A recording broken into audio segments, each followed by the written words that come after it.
So when I was talking, even though the song basically gone away. Yeah, so. I'm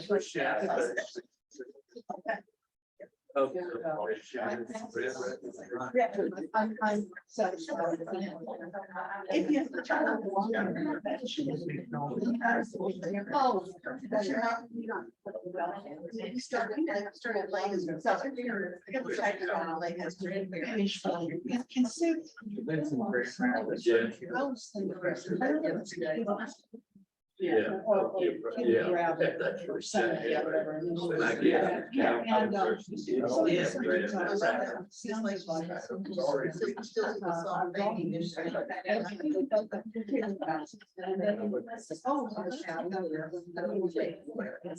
And so there was that much. Yeah, but I've been undecided.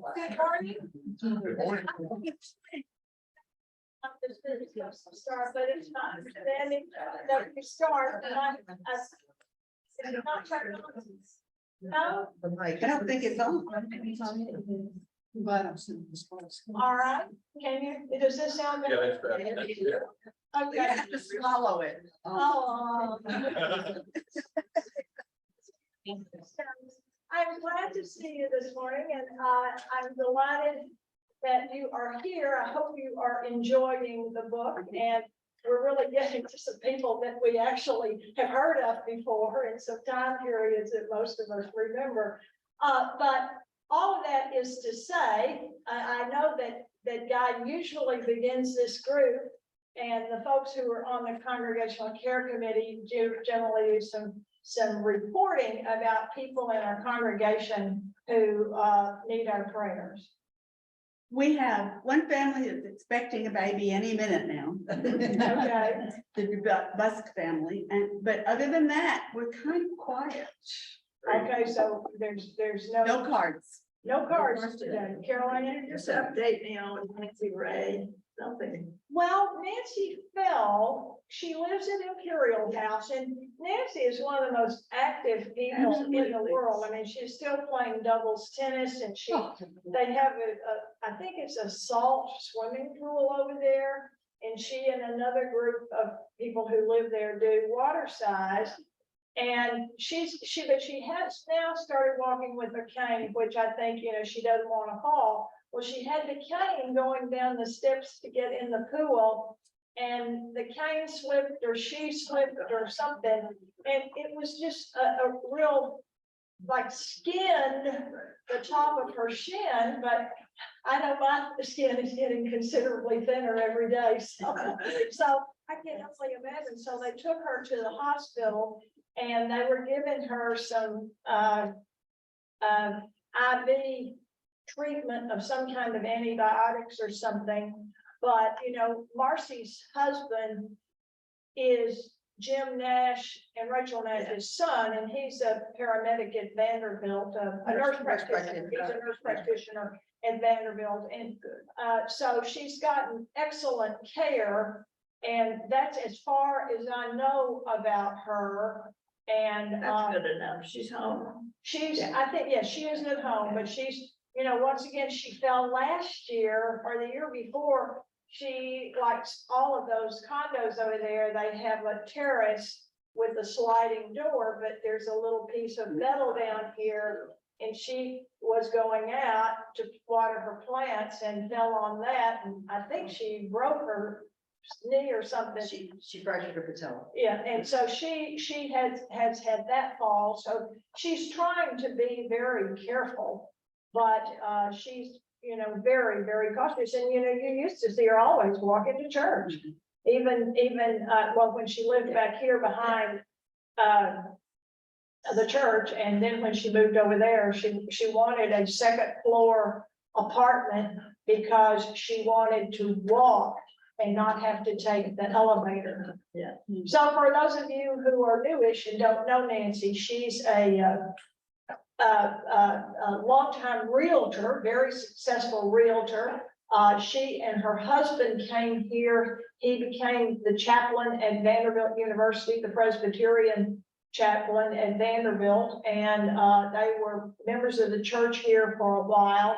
And she's been very loyal to this church all of these years, and she's very knowledgeable about community affairs. And I think that's what happens when you sell real estate. You really, you learn, people are asking questions. And so I know I have been more recently asked to go out and do talks to real estate agent companies on national history, because they're driving somebody from out of town around and say, well, why do y'all call this place the Athens of the South? And so, they suddenly decided they're interested in history. Amazing. So, so anyway, I've been giving talks to those groups here lately and trying to help them be able to understand why we call our roads pikes and not necessarily roads. But anyway, I'm delighted that our congregation is doing physically and well, and no crises here, because we are very fortunate here to have Heidi and her pastoral care team that do the work of about 1,000 people. It seems like they've got food prep and baby prep and cards and funerals, and they've got it all. So we're very fortunate for all the work our volunteers are doing here. So any other news that the group might like to hear before we begin? How about you at home, folks? Guy Griffith, you look like Janice Kemp here. That's his computer. I think They're using. this So. is the guy's computer. Aha. Yeah. I see. We've got Kay and Cynthia and Dana here. So glad to see you three. I'm looking at the wrong screen here. So before we begin, let's start with a moment of prayer. Dear God, we are thankful for this day of life, and the joy of coming together to talk about issues and things that we question and are concerned about. Help us to be open-minded as we look through various people who may have views different from our own. Watch us, over us when we leave here and depart. Amen. Yeah. I don't know if this ever happens to you, but I'll be mostly sitting at the breakfast table with my husband, and we've got 2 corner windows, so we look out on just what looks like a golf course, almost our neighbor's yard.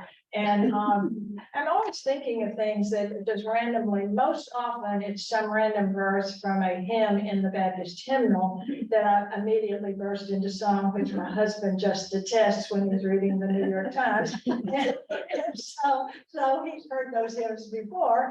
But I got in my head this prayer, and I knew I had heard it over and over again.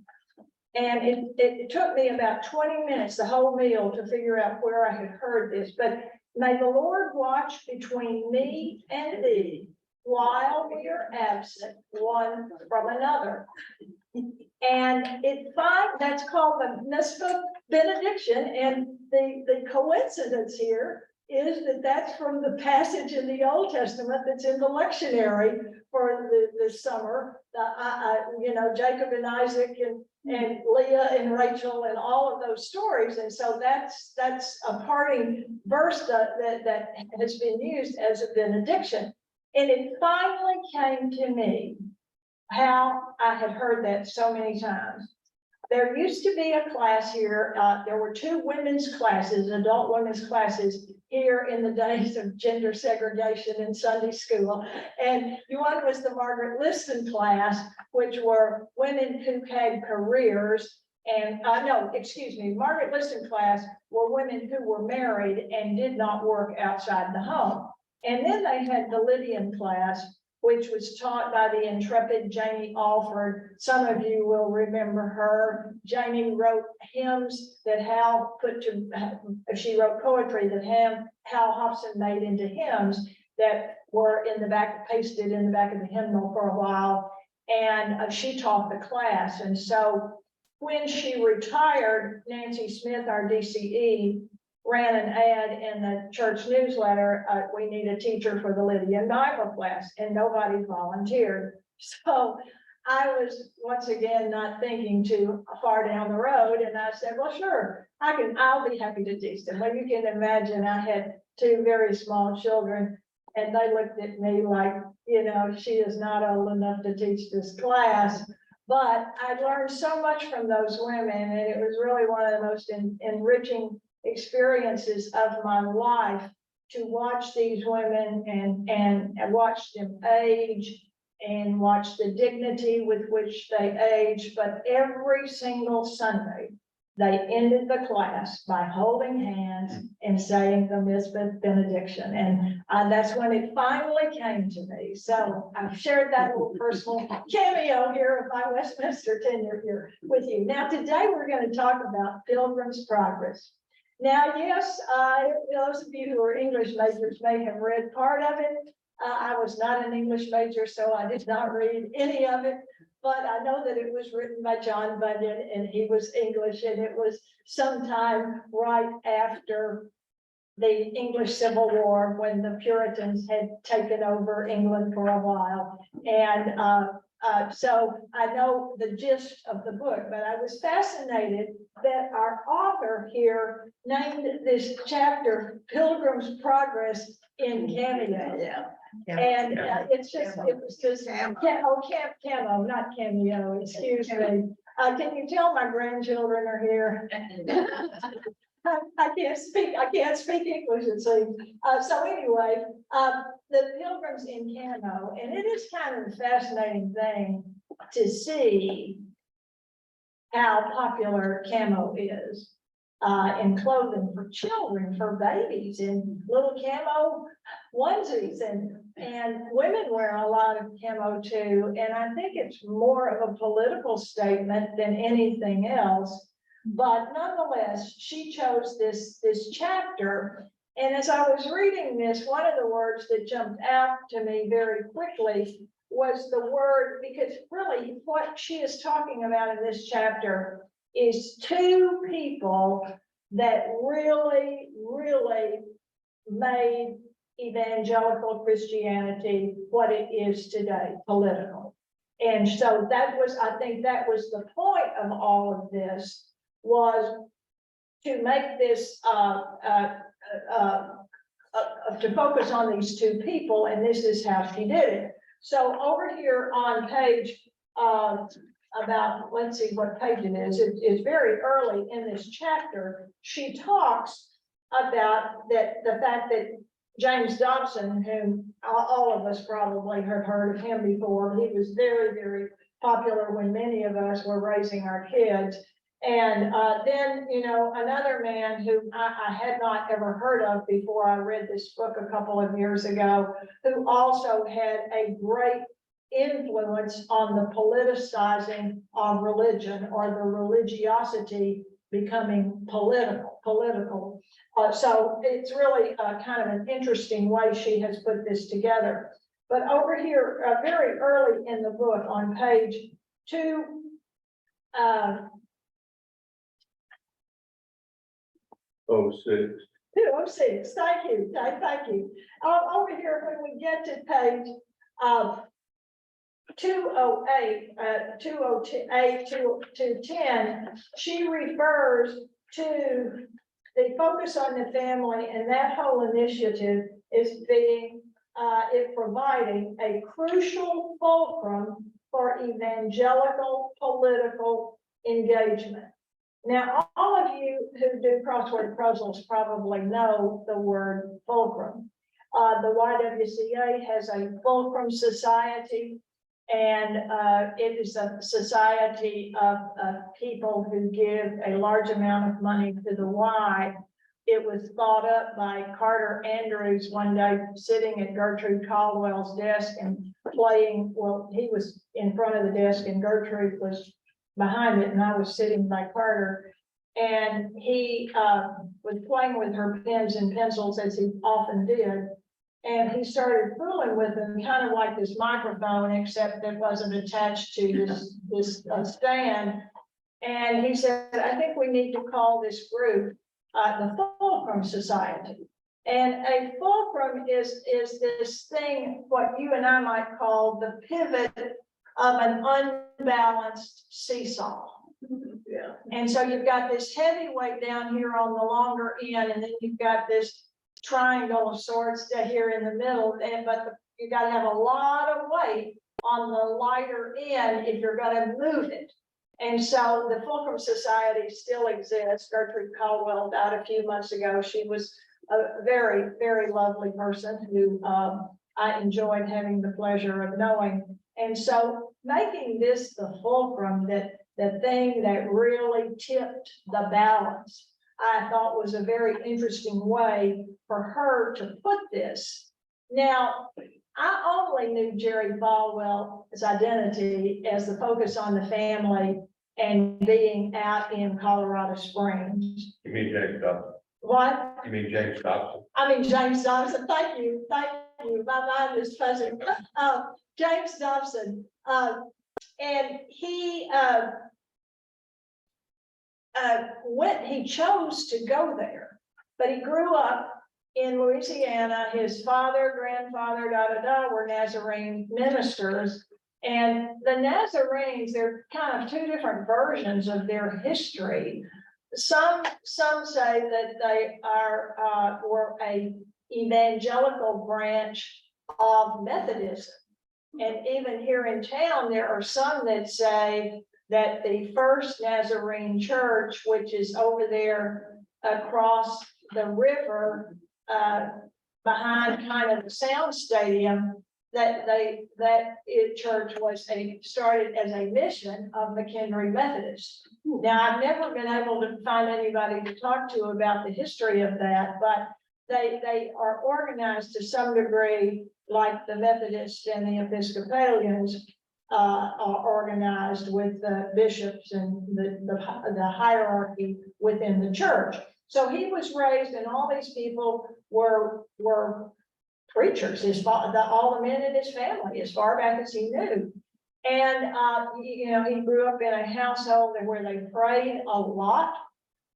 He decided that when he was 3 years old, he was going to be converted. He was going to be saved after an altar call of a sermon that his dad gave in a church. Now, a 3-year-old knowing what this really means, that's kind of hard to believe. But I guess if you hear this day in and day out, maybe it does make it a little bit of a difference with you. So all of that is to say that he grows up, but he wants, like a lot of other kids, he wants to see the rest of the world. And so he wants to get out there and go somewhere else and do something else.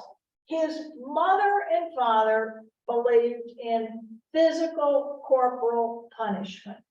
And his mother was the more disciplinarian of the two parents he had, and she thought nothing of taking a belt and doubling it and just beating him for any small infraction that he might have committed. And so this was the life that he grew up with. And he got a degree. His first degree was in psychology, because he decided that he wanted to be a Christian counselor. And so he studied psychology at a Nazarene college out in California.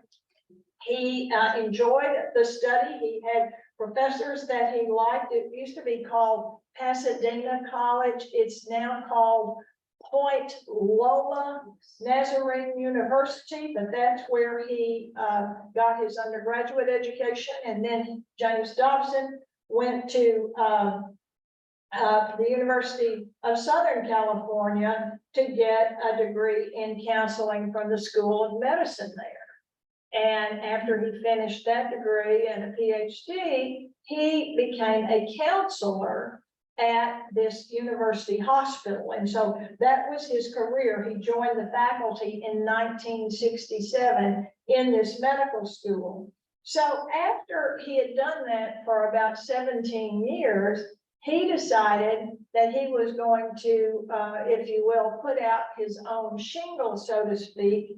And he organized the Los Angeles Division of Child Development.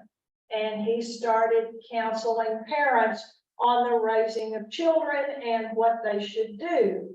And he really got interested in marriage counseling as well, because he saw the parents as the root of the problem with their children.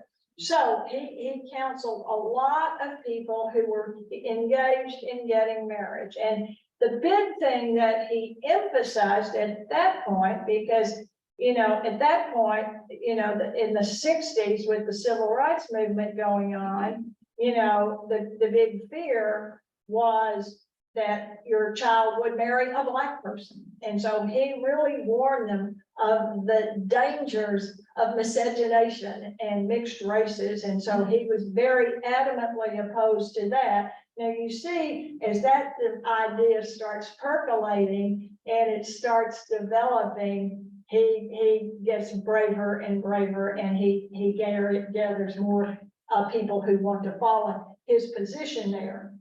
So nonetheless, he kept doing this counseling, but he wrote a book. His first book was published, I think, in 1970, Dare to Discipline, which one of the things wrong with kids today is they are disciplined too much. And I'm not disciplined enough, excuse me. They need more discipline, and they need physical, corporal, discipline, not just, okay, you're not going to be able to watch TV for a week, or you're not going to be able to use your phone for a week. It's not that kind of discipline. It is physical punishment that they really, he and the people who were his followers really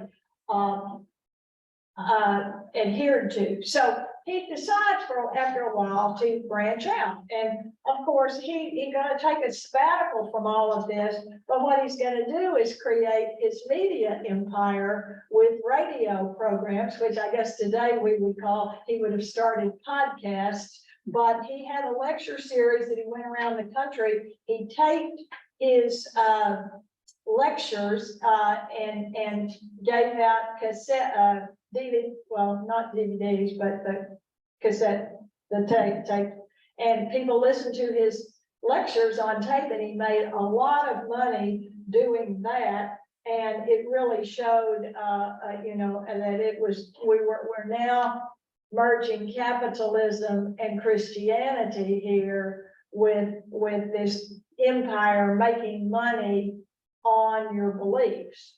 So he really develops a lot of supporters and listeners to his various radio broadcasts. One thing I read said that, they think that 100 million people in this country listened or watched his broadcast in the 1980s. But, you know, most of us, I think, have lived through the Vietnam years. And so we know what those years, how fraught this country was during that time, because everybody, you know, people thought it was their patriotic duty to be drafted, but nobody wanted their sons drafted. And so you can see that this would have some appeal. And he had one program that was particularly successful, was called Where's Dad? And it was all about the fact that these children were being raised by women, and they needed to be raised by real men. And so he really pushed that point home. So he's got this empire going. And he, you know, one of the things that was the most controversial that he did, I think right about the time he was going to move to Colorado Springs, was that the day before Ted Bundy was executed for raping and murdering 30 women, he met with Bundy and taped this. And the tapes were very controversial. I mean, Bundy said he was trying to save Bundy's life to save him as a Christian, to turn to him to admit he had done something bad. But he said the stimulus for this was graphic, violent pornography. Now, I don't know whether he went to movie houses and saw that. I mean, I don't think you could get that on your television at that time, but he blamed that. And so these interviews became very controversial, and Dodson did not like anybody criticizing him. But he really becomes a national figure, and he's heavily involved in a group called Alliance Defending Freedom. Now, we've got probably 50 of these kinds of organizations around now that, you know, this, that, and the other. You see signs, I saw a sign on the interstate yesterday, freedom of speech, something or another. And so there's a lot of these groups around. This one was not unique in this case. But then it is at this point when that group, Alliance Defending Freedom, was organized in 1994, and they began vigorously advocating against homosexuality in general, and of course, gay marriage was beyond the pale.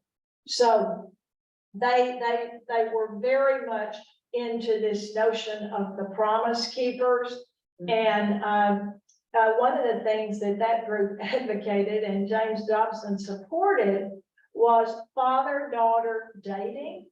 And, you know, this is what he needs to teach his daughter. And it should be, they should go to father-daughter dances. And this was really outrageous to some. These dances he called the purity balls.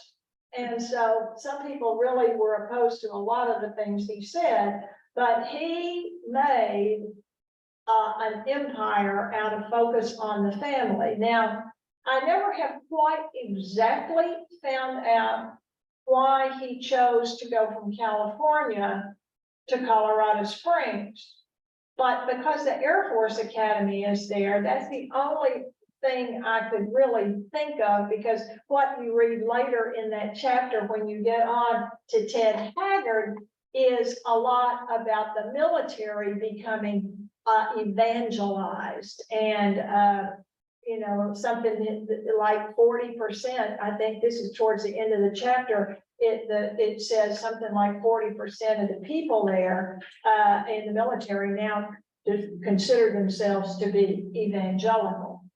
So, what are your thoughts about James Dobson? Did any of you read any of his books?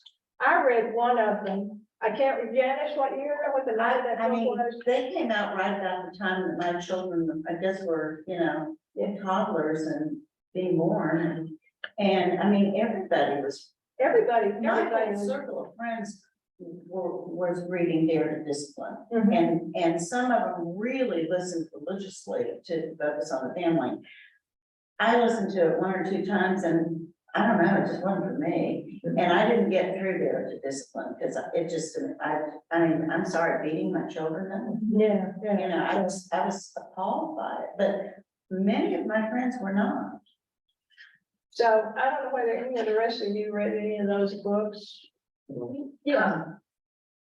My father was a pastor in our church when I was growing up, and they had a showing of the videos. It was like a weekly thing. And as a child, this seemed like, I mean, it was a positive memory because it was people coming together and fellowship happening at the church. And as kids, we were playing with each other while they were, you know, so very positive imagery around it.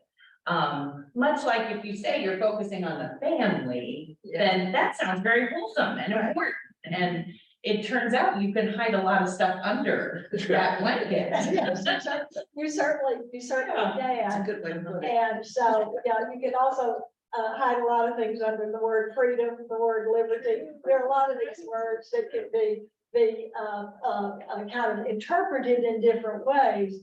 But fundamentalists seem to believe there's only one interpretation, So how you deal with Jesus and Paul, I'm not quite sure when they contradict themselves, so on rare occasions. But nonetheless, let's. Carol, the Yeah, go ahead. title Dare to Discipline is not bad. Mary and I have been traveling recently and going to a rest area and the kids are running all around and, running into you and you say, shouldn't their parents discipline there? But I think Mary and I have the feeling they ought to be talked to rather than beaten. So it's not discipline, it's by itself, I think, it's pushing how you're disciplining, that's the problem. That's a very good point. And sometime after my children got at got a driver's license, this movement started here in Nashville. A lot of parents were telling their children, here's your child running out of the parking lot, almost into the street. They're headed for the street. And you say, now, make a good decision, darling. Go grab my child and say, what did you do? You're supposed to be in the car, so yeah. This is straight up just opinion, but it seems like this whole idea that you have to discipline, I mean, yes, we need to, I totally agree with Ken and Mary, by the way. We do have to teach our kids how to live in this life and set limits and things like that. But it's interesting to me how much pressure there can be to discipline in a particular way, because totally just my opinion.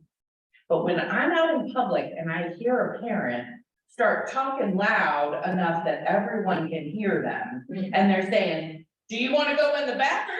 Do we need to go have a talk? I feel like they're putting on a show for me. Yeah. Because it is hard when your child is misbehaving. It's hard to figure out how to handle that. But I feel like they're like saying this because they think they're gonna be judged or whatever. And then by golly, I find myself judging them.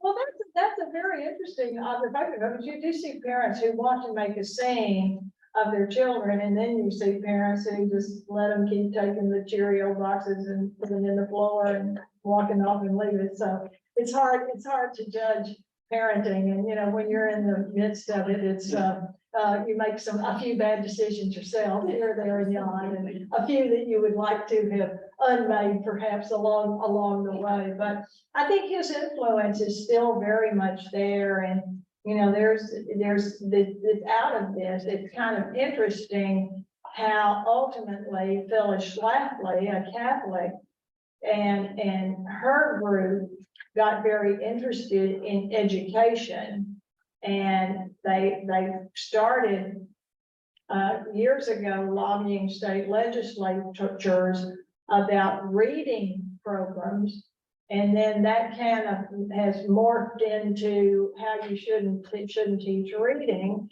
and everybody that teaches reading, I'm sure, has an opinion about that. But then it morphed into this homeschool movement. And, parents think that they're doing their children a really fine, providing a fine education and keeping them pure. But it's amazing how many homeschool parents, once their kids get to 9th grade, they go off to work every day, and nobody is there sitting at the kitchen table checking the math problems or doing the science experiment with them. And so, but there's still a huge, in this child development area, evangelicals really have a strong preference for homeschooling. And there is some networking among people. The Aaron's Academy gives a diploma. And at the community college, I taught homeschool students for 27 years. Some of them were the very best students I had. Some of them were not really even able to read, and they didn't know they couldn't read. And, they would be very proud of themselves. Oh, I was homeschooled. And so, but, they really weren't getting much in the way of education. And, you know, there's a sort of a closed community. I think it's in Trousdale County, Hartsville. And everybody up there homeschools. And there was some students at Ball State who were products of that environment up there. I mean, some people were calling it a cult. And the girls had to wear a scarf over their hair. They couldn't cut their hair, so it's hanging down out of the scarf. They had to have their skirts down to their knees, no skin showing except their hands and face. And, you know, the father of these two girls, and again, they were probably some of the brightest young women I ever taught. And I know at least one of them amazingly went to Vanderbilt. And transferred, and Vanderbilt doesn't really take many transfer students, you know, they want to start freshmen together. And so, but her father went to Harvard undergraduate school and came to Vanderbilt and got a PhD in history. And the last I heard, he was teaching online for some Christian college up in Virginia. It wasn't Liberty, but something else. And, you know, he taught online, but he felt like he could not be away from the house and the school. I mean, at least they were teaching their kids. They were sitting there at the kitchen table and getting the education. But many parents, they kind of followed the impulse to homeschool their kids because and, you know, there's a lot of condemnation of public schools, and you know, teachers have the hardest job in this whole country. I mean, you know, they don't want you teaching this, they don't want you teaching that. They want you teaching this, they want you teaching that. And there's a loss of respect for teachers too, particularly public school teachers. So the burnout level there is great. So any other thoughts about James Dobson before we move on to Ted Haggard? Daryl, it's Dana Brooks. I only read one of his books. It's called The Strong-Willed Child.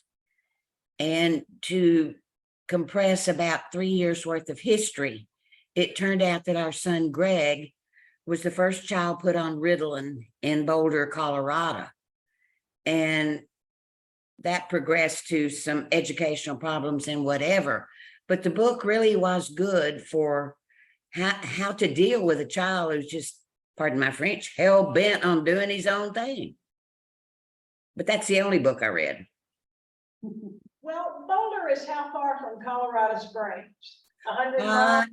It's about 35 northwest of Denver, and Denver's about 125 north of Colorado Springs. So maybe 150, 175 miles due south.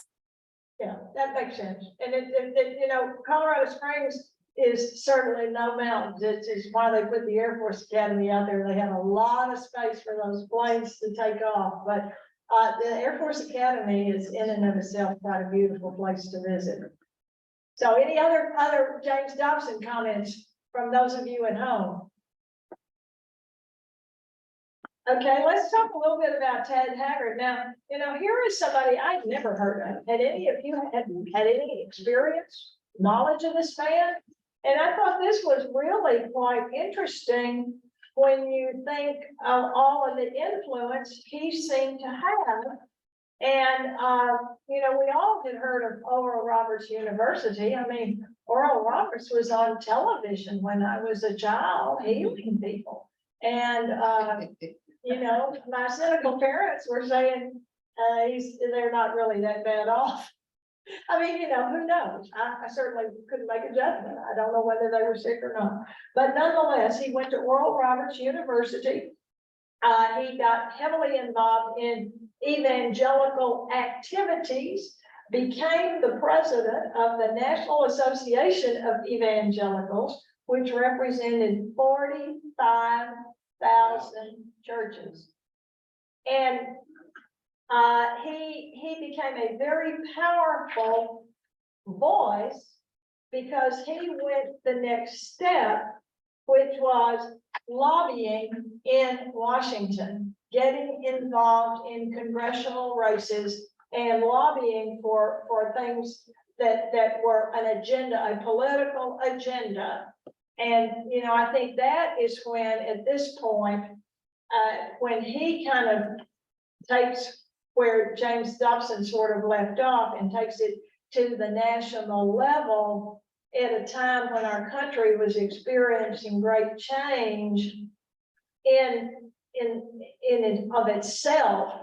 The moment for him to do this was probably ideal because he really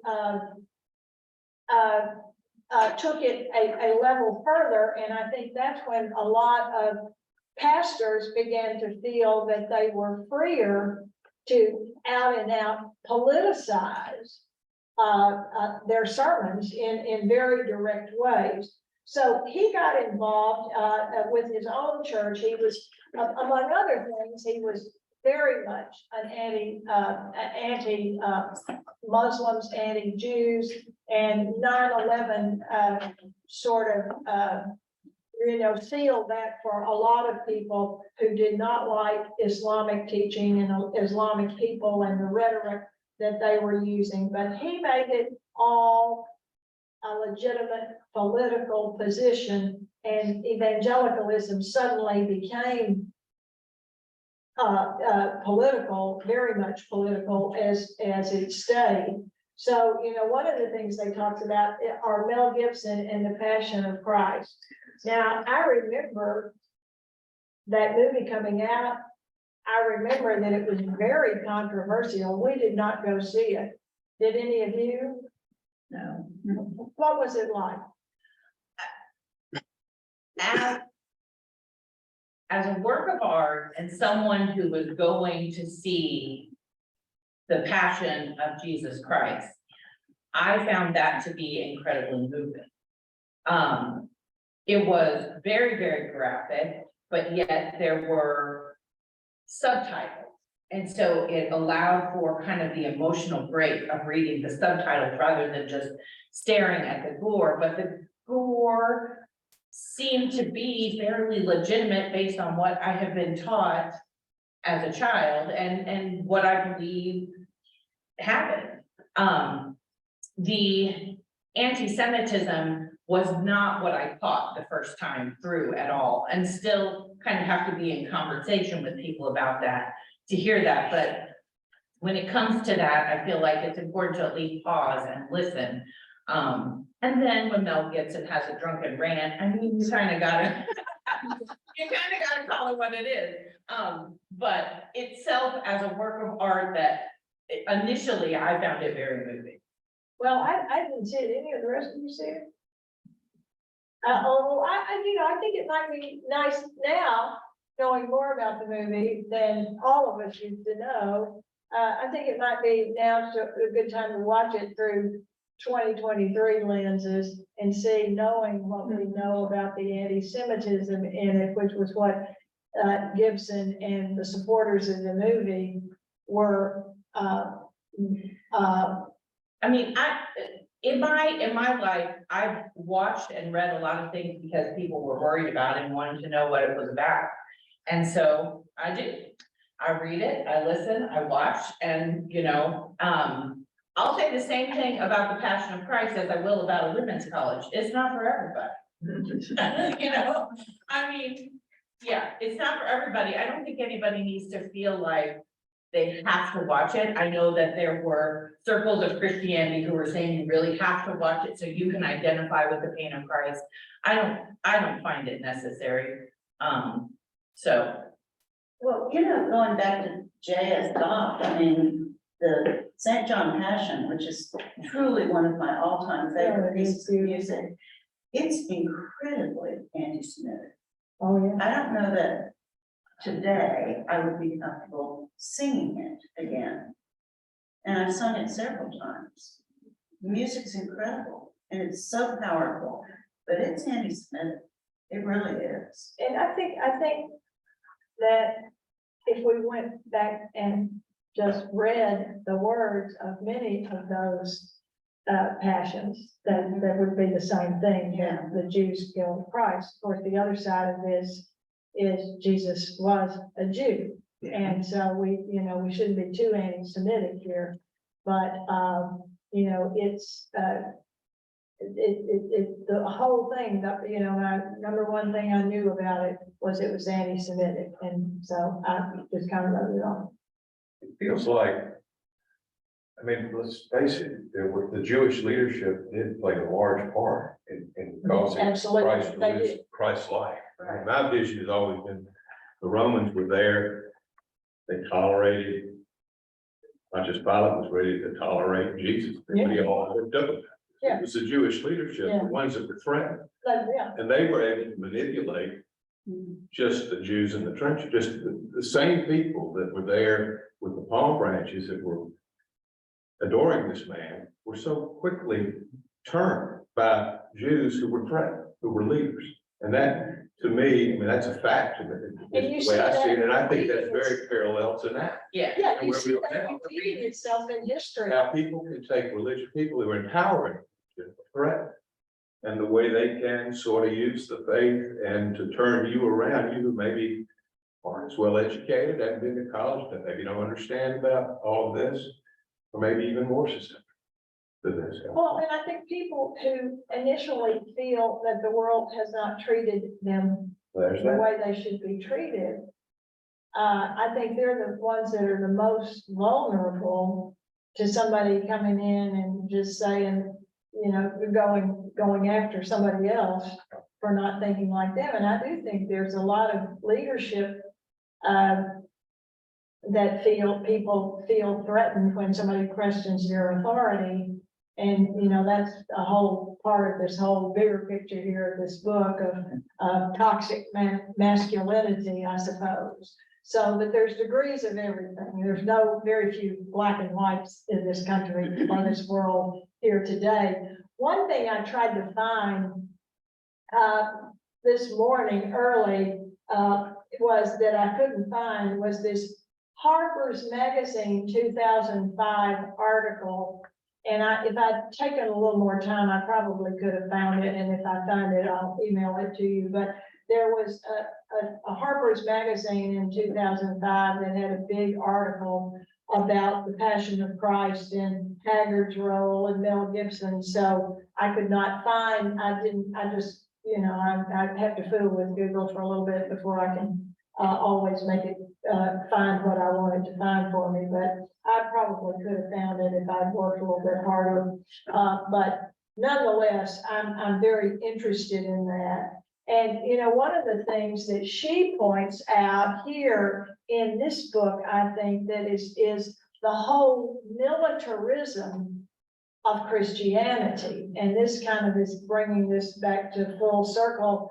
The military didn't necessarily always wasn't as quite as evangelical as it appears to be today. And so one of the things she said that I thought was really interesting was that Haggard's church really emphasized the kind of warfare nature of Jesus. And let's train these little boys to be men and soldiers and be able to defend themselves. And so, this whole warfare mentality, there was apparently in his church, in Haggard's church, there was a statue of a very angry angel wielding a sword, which she talks about here. And you can find that on the internet, and it's pretty powerful to look at that.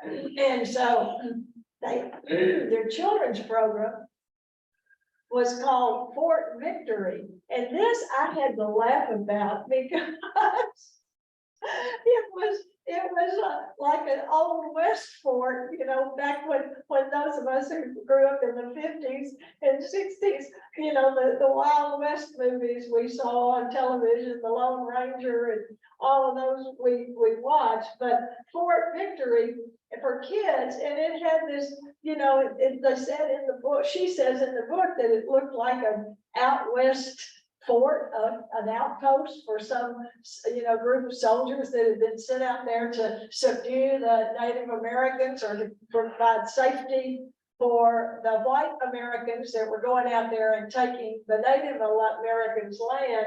So I found that really quite interesting. And, you know, I also started putting this together with everything that has happened in this country since World War II.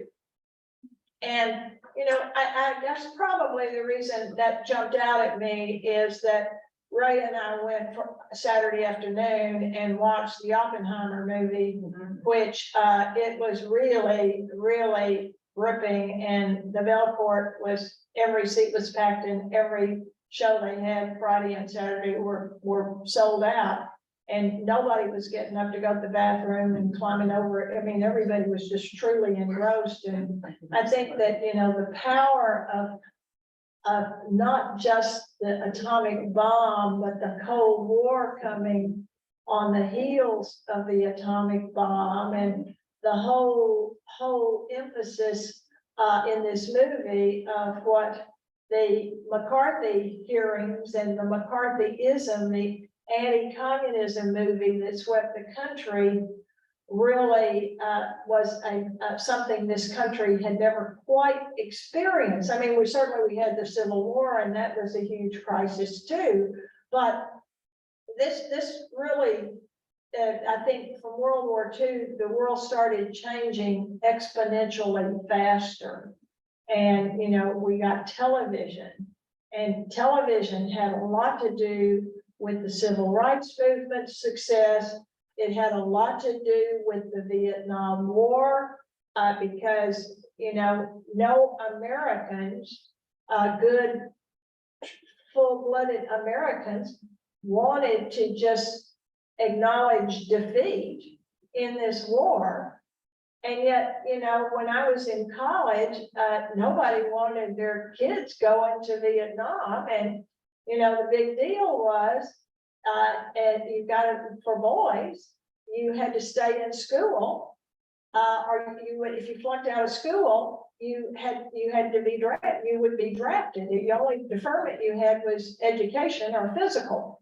And so then, I guess the war dragged on through Kennedy, Johnson, and it really, to some degree, began under Eisenhower. But then under Nixon felt, you know, really that he needed to win this war, and the poor people. Martin Luther King really made Lyndon Johnson mad by criticizing the Vietnam War and saying you ought to get out. And Lyndon Johnson's attitude was, look at what I did for you, Martin Luther King Jr., and this is how you treat me. He did not take criticism well. And so all of that is to say that when Nixon introduced the draft lottery, the lottery numbers, that really turned the college campuses in this country upside down. I mean, now, Mark, were you in college when the No, but I got a lottery number, but I think I turned 18 in 1972, and the war, I guess, ended in 73 or 72. So I was never,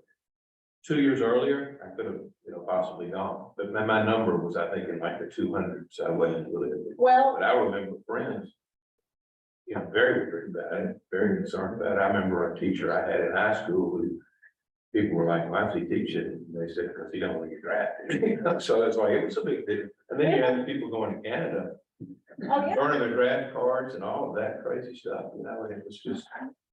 Well, the woman here in Nashville, whose name I cannot think of at this moment, but she was president of the YWCA for a while. And I think her husband was a doctor, and they just packed up and moved to Canada. And he left his practice, and they moved up there because they did not want their son going to Vietnam. And, you know, you see those body bags being taken off of the airplanes. And it's a very sobering thing. You're right. And it's To, you know, the military was probably, of course, after World War II, everybody knew somebody that had fought in World War II, or every family had soldiers. And I come to this church, and all around were soldiers. The man that sat behind me was a colonel. He gave me a Colt 45. Frank Jordan, I don't know if anybody remembers him, but but then by Vietnam, the military was in I don't know, it had lost its, whatever it was that we admired about the military for some reason, unfortunate, because it was so unfair. But people didn't want to go to military school. I went to a military high school and it closed after that because people just didn't want to send their kids to the military school. And so it's an interesting phenomenon to see the military now in the 90s back sort of glorified. You know, you get on a plane and the pilot will say, well, we have a Marine here, and you go clap and we let them board first. And it was the exact opposite of what it was like in the 70s. And I think there's a positive thing to that, but to the extent that the evangelicals sort of propped up the military, I can see why the military kind of liked this, because it's bringing them back into, now we're getting some respect again. You know, because everybody knows soldiers came back from Vietnam and there was no respect. They just, it was bad. And especially, I think, that's when, at least from my observation, and I graduated from high school in 1968. I think that's when we suddenly noticed drugs. And I think that people come home from Vietnam and they have fought for something that they don't necessarily ever believe in and didn't believe in. And, they're out there being told to kill innocent people. Right. And I think that disturbed a lot of them. And so I think that's when you start seeing the drug epidemic in this country. And now it's all over the place. Barbara Kingsolver's latest, well, maybe not her latest, but last year her novel was Demon Copperhead. And it is about the opioid crisis in rural America. And it is a gripping book, and she won the Pulitzer for it. It's really shows how kids, especially when the star of a small town is the star of the football team. And, the small towns, even today, all over Tennessee and the South, they're there on Saturday night. If there's only one high school in town, they're there cheering their team on. And that quarterback gets hurt. And then the doctors put him on pain medicine too much. And then the kids start figuring out how to get the drugs, and then it's just gone from there. So I think it's a very important book for people to read. It's fiction, but I think it's a very well done book. So all of that is to say that here we have the military now embracing evangelicalism. And I think part of it may be, especially during the time that our soldiers were in Afghanistan more recently, they felt like they had no purpose there and weren't being respected at all when they came home. And they don't have an education, they can't really get a job. A lot of jobs that would have been open once upon a time for these folks are gone. And so here you see this kind of, we've been treated badly by our country mentality that I think a lot of folks still seem to have who have been in the military, and with good reason. I think many of them do.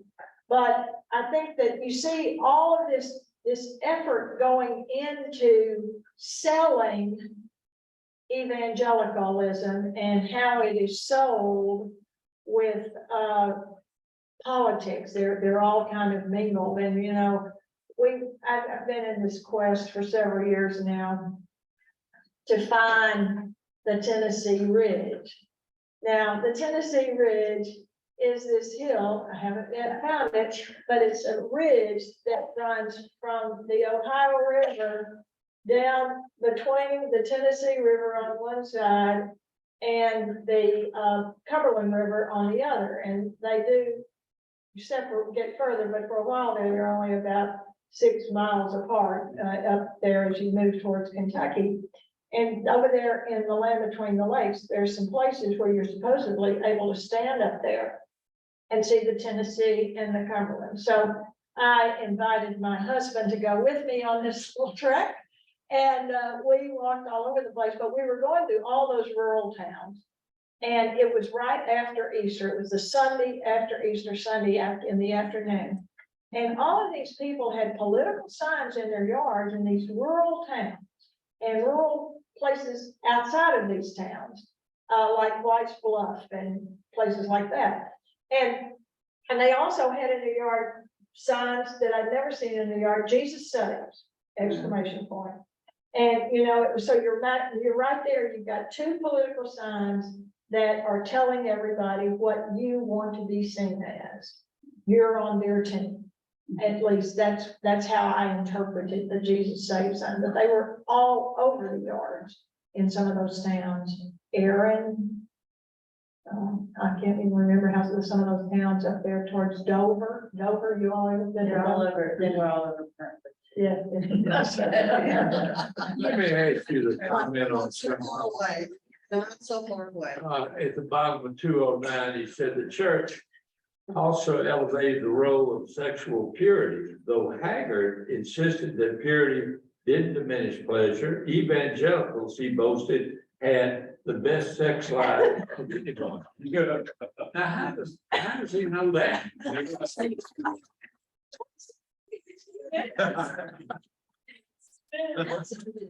something that I don't think we ever really talk about. Yeah, I've talked about, but you know, there's somewhere over here, maybe towards the end, I'm sure I read it in this book. But it's something about, you know, you're supposed to go home to your smoking hot wife and. That was in chapter 4. Yeah. Your wife is supposed to do anything. Whatever. You're supposed to do it for him. That's that patriarchy. That's right. And he'll be faithful to you. You give it to him whenever he wants. Yeah, that's to be hilarious. Go home to your smoking hot Yes. wife. If I heard my husband say that, I would think he was nuts. Oh, wanted some. That's something that, You switch back from sex to politics.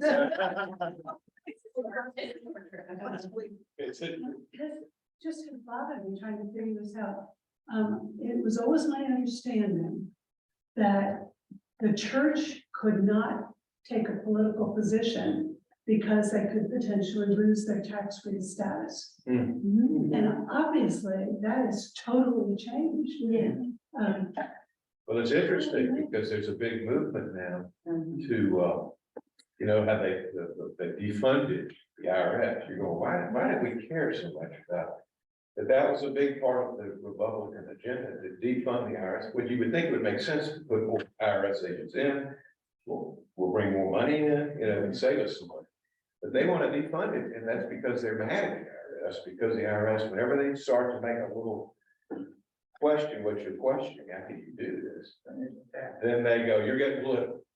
You're getting political. So it's an interesting. but you know, the funny thing about that, the IRS, the people that they don't have enough staff to really fully investigate are the people who have the most money and pay the percentage wise the fewest taxes. And so I think that, you know, is really, you know, again, poor people make decisions based on what they've heard. And they don't really see that they're voting against their own interests. And this whole business about these hospitals in Tennessee closing all over the place. And Ray is from Paris, Tennessee, Henry County on the Tennessee River. And they have a big regional hospital over there. And the nearest place, I guess, is Jackson, which is, you know, 50 miles away. And they're closing their OBGYN. And in rural counties, there's nobody to deliver a baby anymore. Yes. I probably delivered the baby the most recent of anyone in the street. And when we delivered at Vanderbilt, And at one point in the pregnancy, they were asking you, okay, I was having some complications, but we want to make sure you're close enough to the hospital. How close do you live? And I said, oh, it's, 12 to 15 minutes, depending on traffic. They're like, oh, okay, as long as you're within 2 hours, we consider it close. And I said, you'll have patients coming from that far? And she's like, oh, yeah, that's sometimes that's. For those of you at home, she had worked at Vanderbilt Hospital and they had patients coming in. They said as long as they were coming in from 2 hours away to deliver a baby. And, that really is frightening because. Especially if they have a complicated. Yeah, so there's a lot of kind of, that people voting are being against their own best interest, and the closing of these hospitals is, to me, unconscionable in these rural areas where they have the least access to drugs and medical attention and the things they need, and then that's where they get the drugs illegally and other things as well. The problem is that those communities tend to be poor. Yes, that's And they exactly. don't have health insurance. And Tennessee has decided not to accept Medicaid payment. And so down the road, those hospitals are closed, and then the people coming in from 2 hours are coming into Nashville, and not surprisingly, Nashville doesn't have as many spaces open as they need, as hospitals elsewhere are going out of work, so the lines get longer and the hospitals get more full and can't accept as many patients or put them in the emergency room for a long time. So it's a trickle down effect that affects The fact that. those of us who live here and have insurance are also gonna be affected by that. That's all over the country. Yeah. States. Well, most states have expanded Medicare. Oh, I know.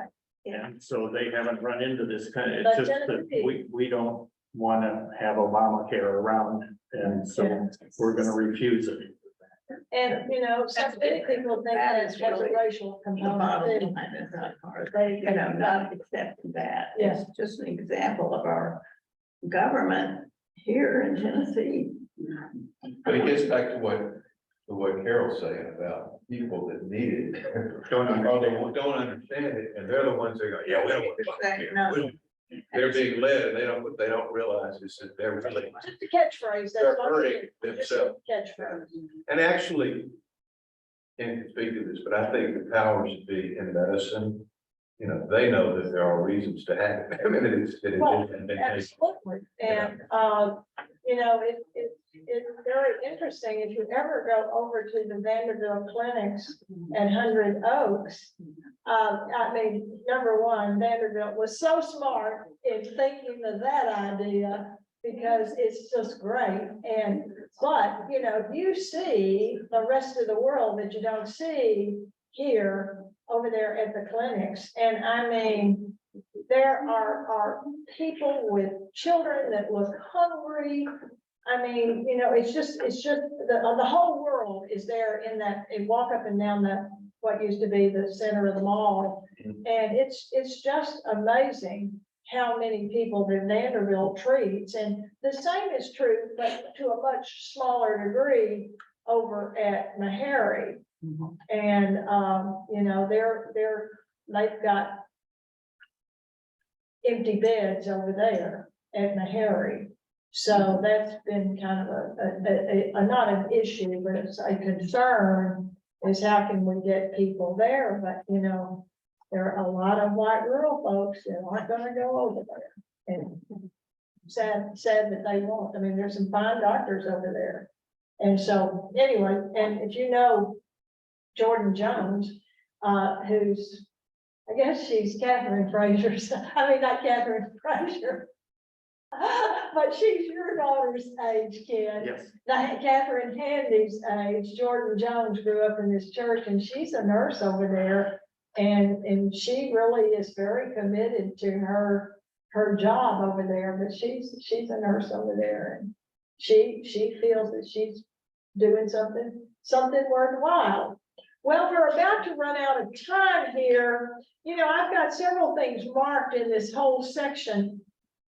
the last section here, the New Life Church and Jack Hayford and all of the things that he did with the New Life Church. And one of the quotes, there were several things here I marked because I was just so fascinated by what she, the writer, said and how she phrased some of this. But there one line here I marked on page 209, and we're a long way from the end of the book, was the quotation, "I'm a warrior, dude.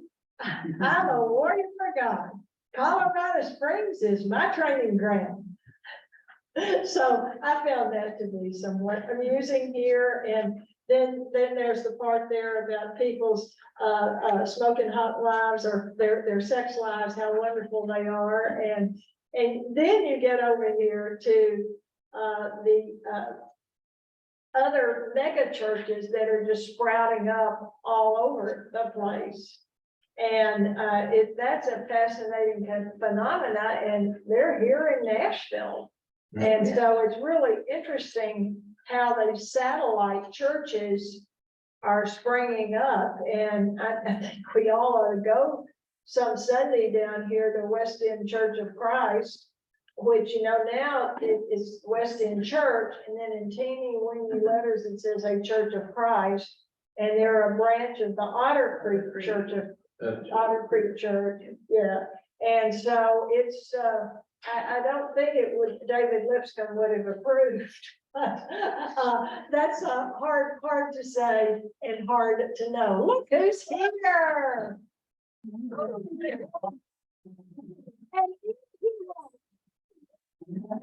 So people at home who were explaining. It is young in the flesh.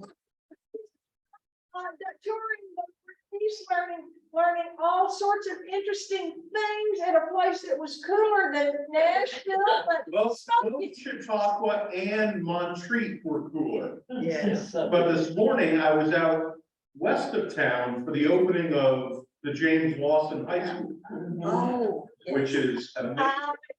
The mayor did his State of the Metro address out there in the lobby in April. And they had, the building was nowhere near finished, but you could see it was, so I had a seat, and I was so impressed. And the principal from Hillwood is going to James Lawson, but if they have an open house for the public, I think everyone in Nashville needs to see this school, because it is beyond words.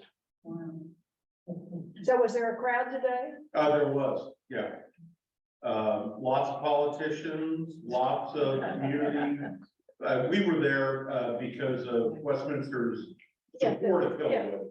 But there were lots of families who were touring it for the first time, and one of a good Presbyterian member out of Bellevue, Charlie Tigard, had been on the school council, and I've got, his wife is on a committee with me, so I've gotten to know them a little bit. Yeah, So the Tigers are longtime friends of ours. We've known them for a long time. Charlie was at the school with Ray.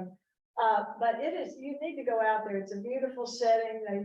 The school is kind of on a hill.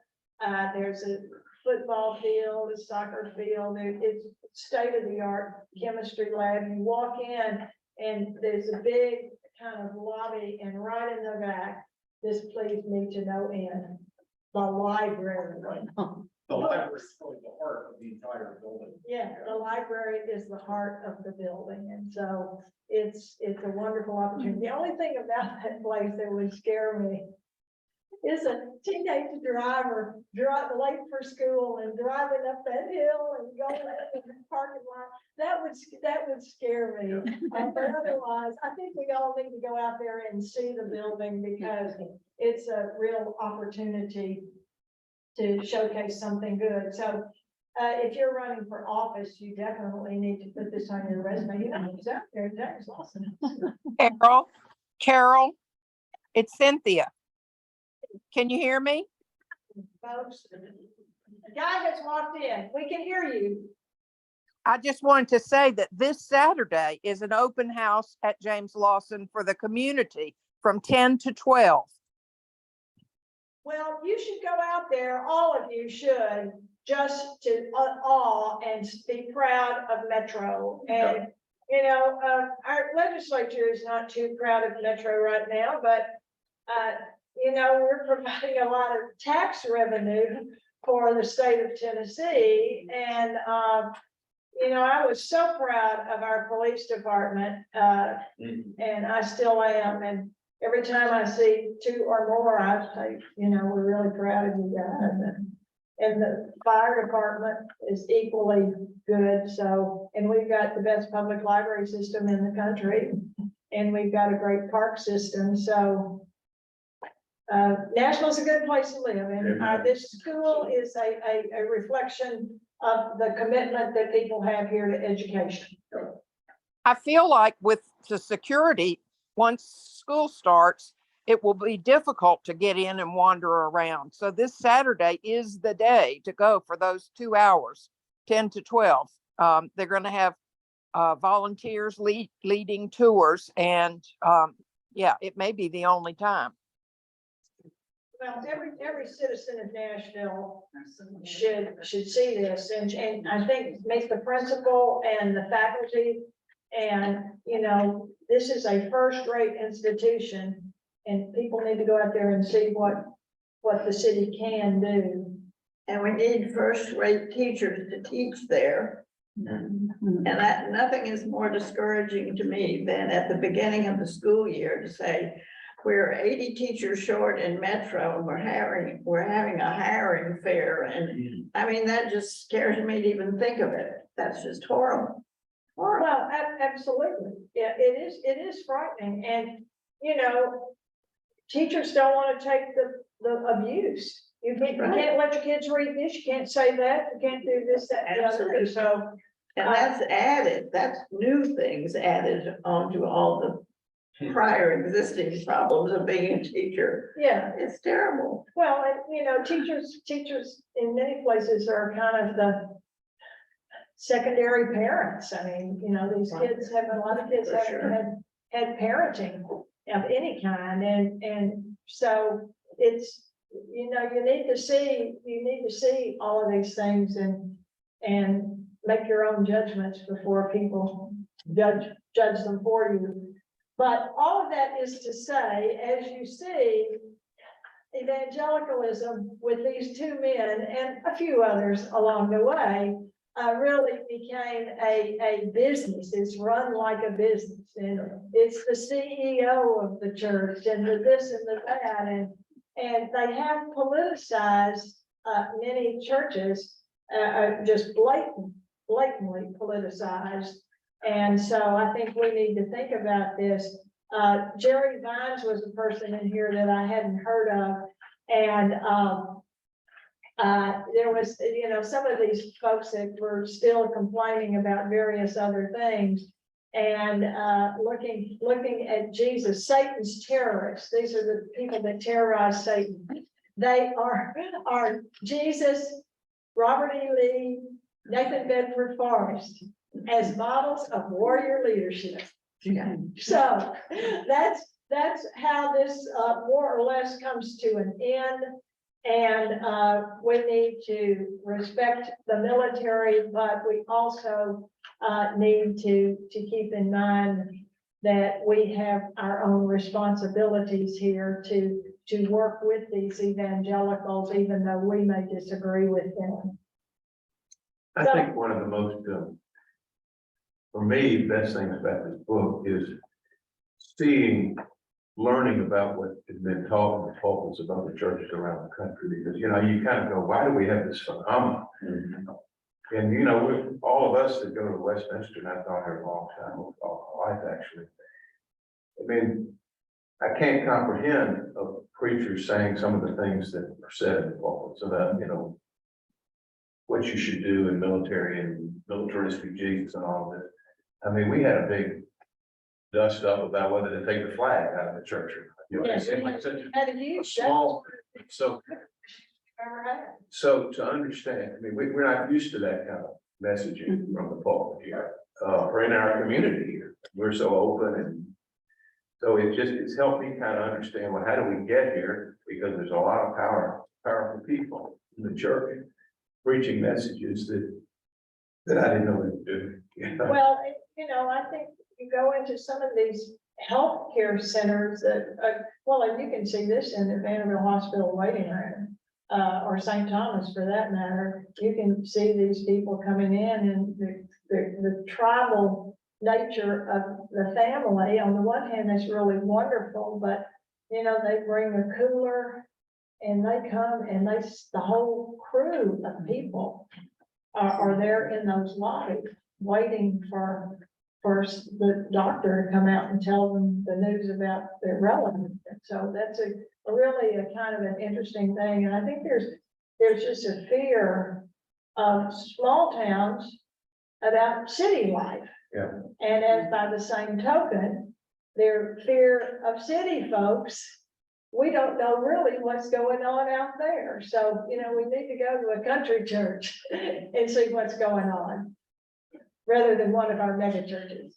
Any other words for the, yes, Mary? It's particularly true, living now in gerrymandered districts. Yeah, guess. We're in it with the rural vote. right, Yeah. that's it. But we, you know, we have no real idea of how they come to that conclusion. So, thank you all for your Thank attendance. you, Carol. Your patience Thank with- Claire last week. Well, let us end with a word of prayer. Gracious God, thank you for the friendships we have in this room. Thank you for the families they all represent. Help us to be always mindful of those in need and help us to reach out to help people who truly need our care, support, and prayers. Amen. Amen. Hello, John. What do you say, guy? How are you? Get on the cake. I am.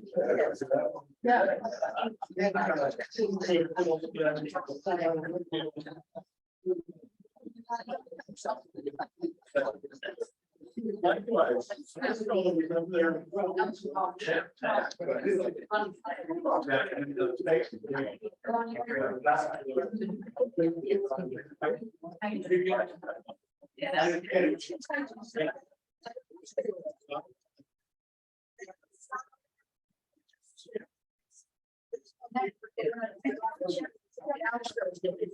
Are the kids,